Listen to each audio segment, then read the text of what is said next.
একটা কথা বলার জন্য ফোন দিয়েছিলাম। বলো। তুমি কি ব্যস্ত আছো নাকি ফ্রি? না, বলো। আমি তো চুল পরিমাণ ভালোবাসাও কমতি রাখিনি, তাহলে ছেড়ে যাচ্ছ কেন? থেকে আর কি হবে? আমি ড্রাইভার, তাই চলে যাচ্ছ? বুঝতেই তো পারতেছো। আমি তো তোমাকে আমার লাইফে আনিনি, তুমি স্বেচ্ছায় এসেছো। আর তুমি যখন আমার লাইফে প্রবেশ করতে চেয়েছো, ঠিক ওই মুহূর্তে আমি তোমাকে বলেছিলাম আমি ড্রাইভার। তুমি তো সব শুনেও রাজি ছিলে, তাহলে আজ এইভাবে কেন হাতটা ছেড়ে চলে যাচ্ছ? কথা বাড়িও না। তোমায় নিয়ে আমার দেখা হাজারো স্বপ্ন এইভাবেই ভেঙে যাবে। কি হবে আজ ভেঙে দিলে? এইভাবে আঘাতটা করতে পারলা? পেও না ব্যথা? কলিজায় ছুরি মেরে বলতেছে ব্যথা পেও না।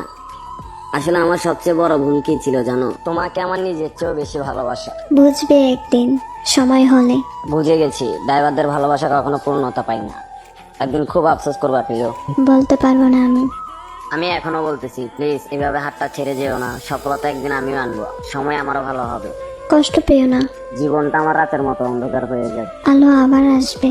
আচ্ছা, আমার একটা কথার আনসার দিয়ে যাও। বলো, কি জানতে চাও? আজ শুধু পেশায় ড্রাইভার বলে এভাবে নিখুঁতভাবে আমাকে ঠকিয়ে কোনো প্রতিষ্ঠিত ছেলের কাছে চলে যাচ্ছ। উত্তর নেই, মনের গহিনী। ওকে, ভালো থাকেন। ভালো থাকাটা এইভাবে কেড়ে নিয়ে সেদিন চলে গিয়েছিল আমার এই না পাওয়া মহারানী।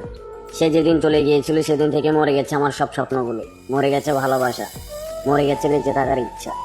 সেদিনের পর থেকে আর কখনো ফিরে পাইনি আমার এই না পাওয়া মহারানী।